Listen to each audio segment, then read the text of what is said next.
been working a little bit more on the color schema and the universal grid, and I just want to, show a little bit about of the work that's been done. Here's kind of the color schema with some basic styling. There's a new color set up, and a color scheme generated, but I can switch between different color schemes really easily. So here's what a monochromatic color scheme might look like, or go with a triad color scheme. Uh, there's also analogic and accentuated analogic. Um, which I need to save, and there we go. There's the sort of analogous colors, and then the complement. This is pretty cool. There's just basically the offsets I've shown worked on before, but one thing I've added is this is based on regular RGB theory. So in RGB theory, the opposite of red is not green, like a lot of us know from basic color theory in school. So this red, the opposite of it is cyan. So that's 100% green and 100% blue, is the opposite of 100% red. But I've manually adjusted for that, so if I just change what color theory I'm basing this on, it switches the the way it calculates this. So it's based on the more traditional Buteau color theory, Claude Buteau, that a lot of us are familiar with. This can sort of work in the same way that we would expect it to work. You're just changing one variable, so I can change it to find the complement, and that scheme is generated. So this works with sort of the existing color schema. So how does this work with the universal grid that I've showed you before? Here's sort of the basic config file for that. This is a basic color. If I change it to red, this will just show up as red. I can use that traditional color wheel as we've seen before, and it accounts for that. Um,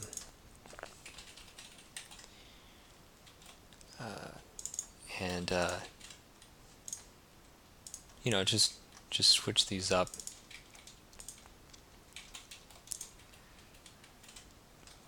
So there we go. We have all these different color schemes, and they're sort of built into this framework, as it would with any other framework. So you just set something, and then it's changed really quickly on the fly. But maybe we don't want this color's really bright. Maybe we want to lighten it up a little bit. We can still get in there and tweak it. So here I've changed the variable tertiary. It's pulling in the color scheme or color, but it's lightening it up 30%, and I can adjust it however I want. Put a hue shift on it, change it up so it matches what I want my template to look like. But this is lightened up. I can still go in there and change the color scheme on the fly, and it's going to pull in those changes that I've accounted for.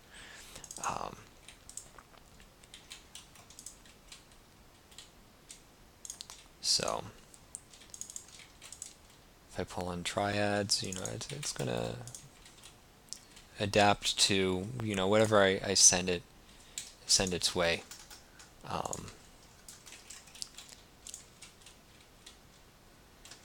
And it's it looks a little silly now, but it can adapt pretty easily to whatever you send its way.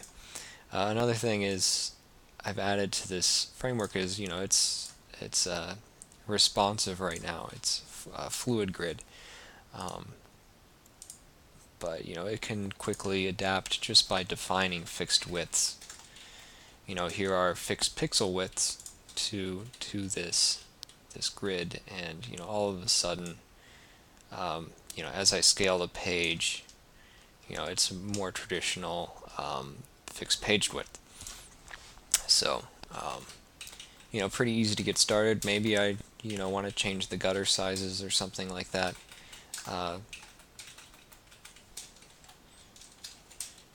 I can just switch it to percentages again, and these gutter sizes are switched to percentage. There's 10%. The default is 2%. So that just snaps into place. I can quickly and just on the fly switch up how this grid behaves. Maybe I want to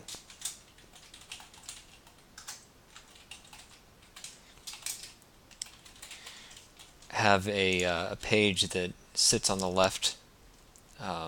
So I just define wrapper align left, and that works.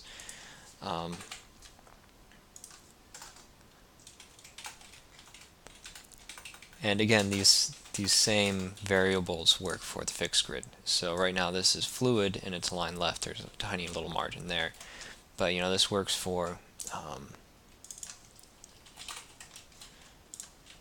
the fixed grid as well. So it's basically taking a common language and applying this to all of these different ideas of what web design should be. But really, all we're doing is using a grid, and this single grid is defined, and we can quickly adjust these things. So as I go into screen, the article width is 9 and the side width is 3. This makes up a 12 column grid. You can adjust it to be a 24 column grid or whatever you prefer. But I can go in and put 6 and 6, and all of a sudden this is at those sizes. So I can go back and align this center, go back to the standard fluid grid, and all of a sudden this is a fluid grid. And it's really easy to snap in media queries in here. So say if at a certain size I wanted to make the aside a different width, and all of a sudden snap the article to the full width of the page. If I get a little bit smaller, that's incredibly easy to do, and you're on the grid. If you want to switch in between variables, you can quickly do that. So it allows for some really rapid prototyping, both on the color level and on the layout level. So yeah, hope you enjoyed it. Links to both of these projects are going to be in the notes. They're both a little bit unpolished, but hopefully they'll come together really quickly. Thanks.